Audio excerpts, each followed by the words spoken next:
हाँ जी, तो आप सब लोग कैसे हैं? बढ़िया होंगे यार। ठीक है, तो उम्मीद कर रहा हूँ कि 10.1 तक के क्वेश्चन आप लोगों ने कर लिए होंगे। अगर कोई भी प्रॉब्लम आती है तो मुझे वीडियो के कमेंट में पूछ लिया करो कि ये प्रॉब्लम है, ताकि मैं उसको अगली क्लास में डिस्कस कर लूँ। ठीक है, आज मैं लेके आया हूँ थ्योरम 10.1, इंपॉर्टेंट थ्योरम है।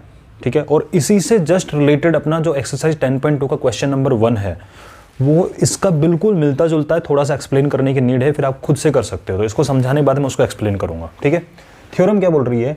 इक्वल कोड of a circle subtend equal angle at the centre. पहले तो इसका मीनिंग समझते हैं, फिर देखेंगे प्रूव क्या होता है। यानी हमसे बोला, इसमें एक वर्ड आया सबटेंड। सबटेंड का मतलब होता है बनाना, कितना एंगल बना रही है वहां पर। ठीक है, इसका मीनिंग होता है बनाना। इंग्लिश वाला बनाना नहीं, हिंदी वाला बनाना, कि क्या एंगल बना रही है वो, ये सबटेंड का मतलब हो गया। अब सर इस इंफॉर्मेशन से, बहुत इंपॉर्टेंट चीज बता रहा हूँ, इस इंफॉर्मेशन से मोस्टली बच्चे यही नहीं निकाल पाते कि गिवन पार्ट कौन सा है, प्रूव वाला पार्ट कौन सा है। वो प्रूव करने वाली चीज को गिवन मानकर क्वेश्चन में डिनोट कर लेते हैं डायग्राम में, और प्रूव करने में उसी को यूज कर लेते हैं। ये बहुत गलत बात है। ठीक है, क्वेश्चन क्या है? इक्वल कोड of a circle, this portion is given portion.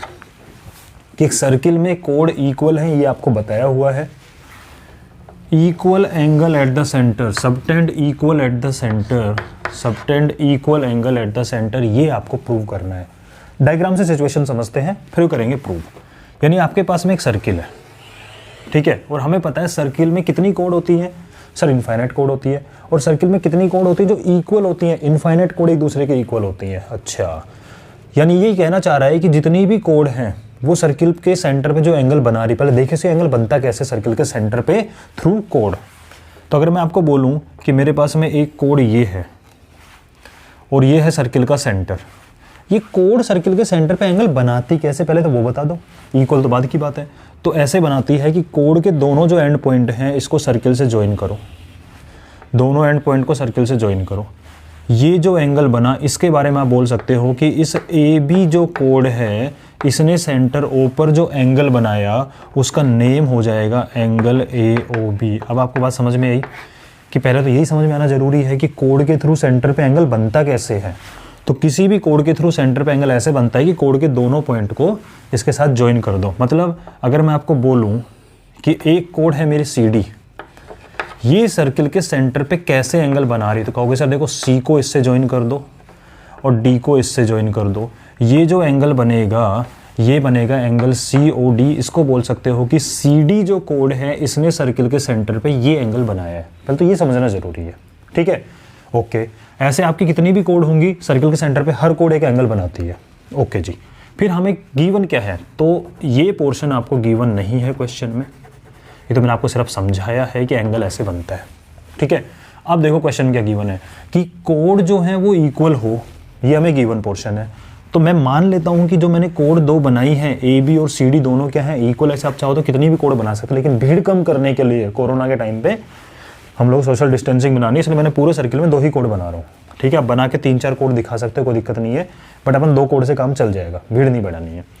तो इक्वल कोड ऑफ अ सर्किल, इस सर्किल की 2 इक्वल कोड पकड़ो, ये दोनों जो भी एंगल बनाएंगी, ये वाला एंगल और ये वाला एंगल, वो एंगल इक्वल होना जरूरी है। ये आपको प्रूव करना है। समझ गए क्वेश्चन का मीनिंग? इक्वल कोड ऑफ अ सर्किल, जी बिल्कुल इक्वल कोड ले ली। ये सबटेंड करती हैं, बनाती हैं equal angle at the centre, ये आपको प्रूव करना है। तो सबसे पहली चीज आपको गिवन क्या है? Let we have 2 equal chords A B and C D. ये हमें गिवन था और हमने लेट वर्ड किसके लिए यूज किया है? इन नेम के लिए यूज किया है। ठीक है, क्योंकि ये तो हमें दे रखा है इक्वल कोड है। दैट मीन्स हमें गिवन है कि जो ए बी है वो किसके इक्वल है? सी डी के इक्वल है। इन्फॉर्मेशन काम की है, बाद में यूज करेंगे। आप लोगों को मैं एक छोटी सी बात बताऊं, मेरी बात मानोगे? एक छोटी सी हैबिट डेवलप करो। मैंने मोस्टली बच्चों को देखा है पढ़ते टाइम पे अपना लेफ्ट हैंड वो क्या तो नीचे रखते हैं, या फिर टेबल पे ऐसे पड़ा रहता है, या यहाँ रख लेते हैं। बेटा एक हैबिट डेवलप करो, अपने लेफ्ट हैंड को कॉपी के ऊपर रखो। ठीक है, आप काम कर रहे हो राइट से, तो आपका लेफ्ट हैंड कॉपी के ऊपर होना चाहिए, और अगर आप लेफ्टी हो तो आपका राइट हैंड कॉपी के ऊपर होना चाहिए। और वो हैंड आपका बस ऐसे ही पड़ा ना रहे, वो कुछ कुछ हरकत करता रहे। इसका लॉजिकल रीजन समझाता हूँ आपको मैं क्या होता है कि जब आप लेफ्ट हैंड यूज करते हो आपका राइट ब्रेन एक्टिव होता है, राइट हैंड यूज करते हो लेफ्ट ब्रेन एक्टिव होता है, तो लेफ्ट हैंड को थोड़ा एक्टिव रखोगे ना पोजीशन में तो आपका दोनों ब्रेन के पार्ट एक्टिव रहेंगे, पहला रीजन। दूसरा रीजन, लेफ्ट हैंड को सिर्फ पटक के नहीं रखना है, वो आपको इंडिकेशन करने काम आता है। जैसे आपको दिखना होता है मैथ्स में, इस लाइन के बाद में अगली लाइन लिखनी होती है, तो फिंगर्स को मूव करके अच्छा ये है ये है ये है, तो इससे क्या मिस्टेक होने के चांसेस कम हो जाते हैं। तो ये हैबिट डेवलप करना, ठीक है। तो अपन को पता लगा कि ये गिवन पोर्शन मैंने लिख दिया कि हमारे पास में 2 इक्वल कोड है। टू प्रूव क्या करना है, बोला जी प्रूव करना है जो एंगल बनाएंगी AOB और COD इक्वल होंगे। सर क्या मैं डायग्राम में ऐसे टिक लगा लूँ? मत लगा। क्यों नहीं लगाना, सुनो उसकी बात। अगर आपने डायग्राम में टिक लगाया तो आपको क्या फील होगा, अरे तो पता है हमें, फिर आप उसको यूज कर लोगे प्रूव करने में। अरे यूज कैसे कर सकते हो जो चीज़ आपको पता ही नहीं है, क्योंकि वो तो प्रूव करनी है, समझ गए। तो हमें प्रूव करना है कि एंगल AOB वो किसके इक्वल है, एंगल COD के। सर ऐसे कैसे प्रूव कर देंगे, तो हिंट तो आपको क्वेश्चन में ही दिख गया। क्या पहला हिंट, ट्रायंगल बन रहा है जी, बन रहा है।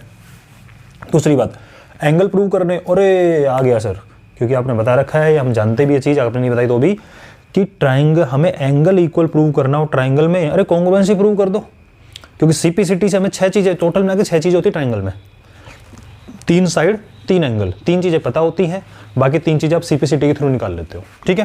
तो ये हमें प्रूव करना है, ठीक है, कर देंगे। तो क्या लिखोगे, इन ट्रायंगल AOB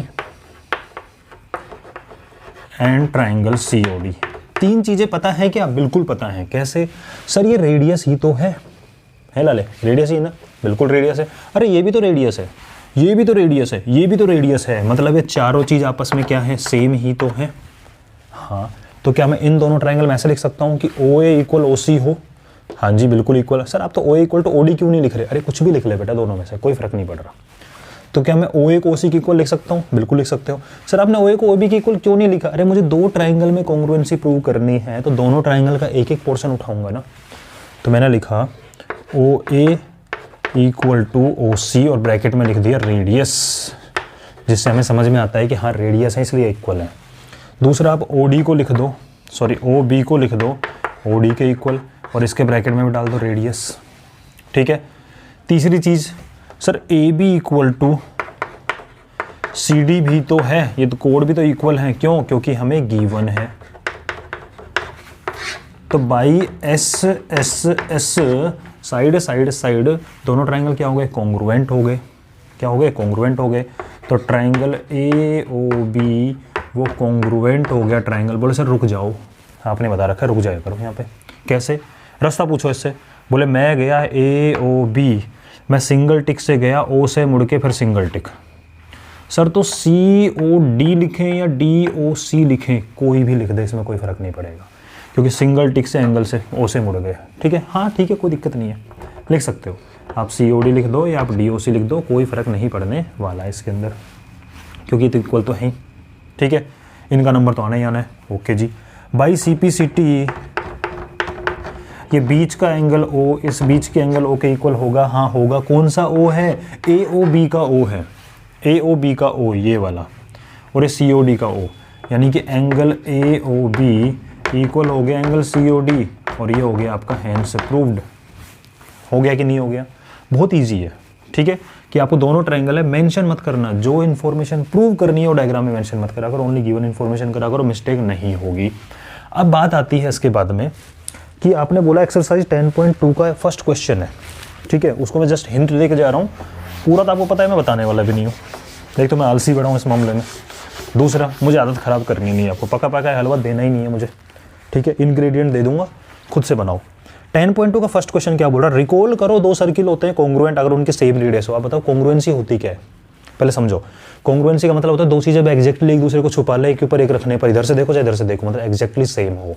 तो 2 सर्किल कॉन्ग्रुएंट कब हो सकते हैं? जब सर्किल का साइज सेम हो, और सर्किल का साइज किस पर डिपेंड करता है? उसके रेडियस पर डिपेंड करता है। तो 2 सर्किल कॉन्ग्रुएंट एग्जैक्टली सेम कब होंगे? जब उनकी रेडियस सेम होगी। अगर मैंने रेडियस रखा 3 सेंटीमीटर, उससे सर्किल बनाया, दूसरा सर्किल भी अगर 3 सेंटीमीटर से बनाया तो ही वो कॉन्ग्रुएंट होंगे। अगर 3.1 भी कर दिया तो कॉन्ग्रुएंट नहीं होंगे, ठीक है। यानी कि हमारे पास में 2 सर्किल की बात कर रहा है, और वो दोनों क्या है? एक दूसरे के कॉन्ग्रुएंट है। इसका मतलब इस सर्किल की जो रेडियस है R, तो इस सर्किल की रेडियस भी क्या होगी? R होगी। समझ गए? ओके, उसने पहले हमें समझाया ये चीज़। फिर कह रहा है प्रूव करो इक्वल कोड of congruent circle subtend equal angle at the centre. मतलब दो कॉन्ग्रुएंट सर्किल पकड़ो और उनमें अगर कोड हमने इक्वल ले रखी है तो वो इक्वल एंगल बनाती है। ध्यान से देखना, मान लो मैंने ये कोड ले ली इसकी, इसमें भी ये कोड पकड़ ली, सेंटर से यहाँ ज्वाइन कर दिया, सेंटर से यहाँ ज्वाइन कर दिया, तो ये कहना चाह रहा है कि अगर ये कोड ए बी और ये कोड सी डी अगर इक्वल हैं तो आप बताओ कि सेंटर वाला एंगल भी इक्वल होगा। अब आप ध्यान से सुन लो इस चीज़ को, हमें इक्वल एंगल प्रूव करना मतलब हमें कॉन्ग्रुएंसी प्रूव करनी, ठीक है। अब खुद बताना, ये A B equal to C D से ने दे रखा है पहला क्राइटेरिया कॉन्ग्रुएंसी का। सर ये रेडियस आर है, ये भी रेडियस आर है, तो ये भी तो आर ही है, ये भी तो आर ही है, ये भी तो आर है, ये भी तो आर ही है। क्या इन दोनों ट्राइंगल की तीन चीज़ें आपस में सेम है कि नहीं है? हैं, तो क्या दोनों आपस में कॉन्ग्रुएंट हो जाएंगे? बिल्कुल हो जाएंगे। ट्राइंगल भी, और जब ट्राइंगल कॉन्ग्रुएंट हो जाएंगे भाई सीपीसीटी लगा के आप ये और ये इक्वल निकाल दोगे, निकाल दो, खुद से कर लेना प्रॉपर तरीके से, ठीक है।